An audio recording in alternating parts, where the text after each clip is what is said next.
بسم اللہ الرحمن الرحیم۔ 2 سال قبل جب میں نے ایک کمپنی میں ملازمت کی تو وہاں کم و بیش سبھی خوش مزاج لوگ تھے، مگر ایک انگریز نوجوان ایسا بھی تھا جو اکثر میری بات کا جواب نہیں دیتا۔ میں اسے آواز دیتا تو بعض اوقات وہ میری طرف دیکھنا بھی گوارا نہ کرتا، اور کبھی میں مذاق کرتا تو مسکراتا تک نہیں۔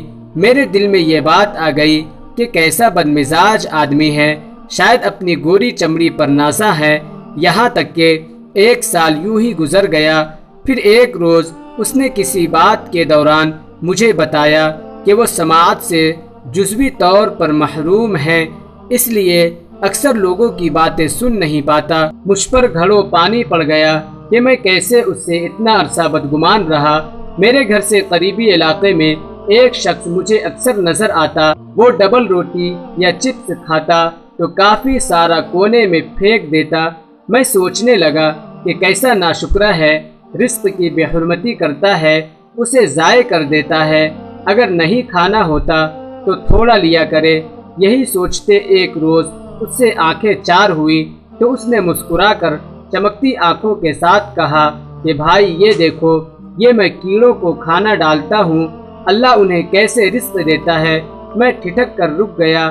میں جسے ناشکرا سمجھتا تھا وہ تو اللہ کی ناتواں مخلوق کو رزق دینے کا ذریعہ بنا ہوا تھا۔ ندامت سے میرا سر جھک گیا۔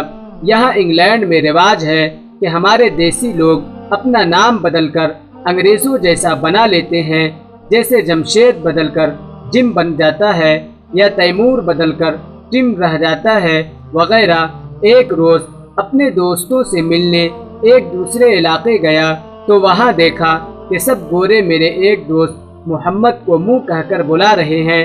مجھے شدید تکلیف ہوئی کہ کائنات کے حسین ترین نام کو بدل کر کیسا کر ڈالا، صرف اس لیے کہ گوروں سے مناسبت ہو جائے۔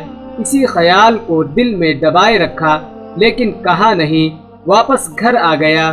کچھ عرصہ بعد پھر ملاقات ہوئی اسی دوست سے۔ اس بار نہیں رہا گیا۔ میں نے کہا محمد تمہارا نام تو سب سے بلند ہے اور تم نے اسے بدل کر منہ کر دیا، ایسا نہ کرو۔ میری بات سن کر اس نے جواب دیا کہ عظیم بھائی، میں نے ایسا جان کر کیا ہے، جب کام پر ہوتا ہوں تو یہ لوگ غصہ یا مذاق میں مجھے گالیاں دیتے ہیں۔ میں نہیں چاہتا تھا کہ میرے نبی کے نام کے ساتھ کوئی نازیبا کلمہ یہ کہیں، لہذا میں نے اپنا نام منہ لکھوا دیا تاکہ یہ منہ کو گالی دیں، محمد کو نہیں۔ یہ سن کر میری حالت ایسی تھی کہ کاٹو تو لہو نہیں۔ میں دہل گیا کہ اگر آج میری ملاقات نہ ہوتی اور میں اس سے یہ نہ پوچھتا تو ساری زندگی میں اپنے اس بھائی کے بارے میں بدگمانی سینے میں دبائے رکھتا۔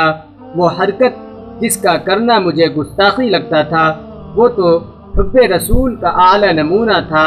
میں اب جان گیا ہوں، میں اب سمجھ گیا ہوں کہ میری یہ آنکھ مجھے جو بھی دکھائے میں کسی کے بارے میں بدگمانی نہیں رکھوں گا۔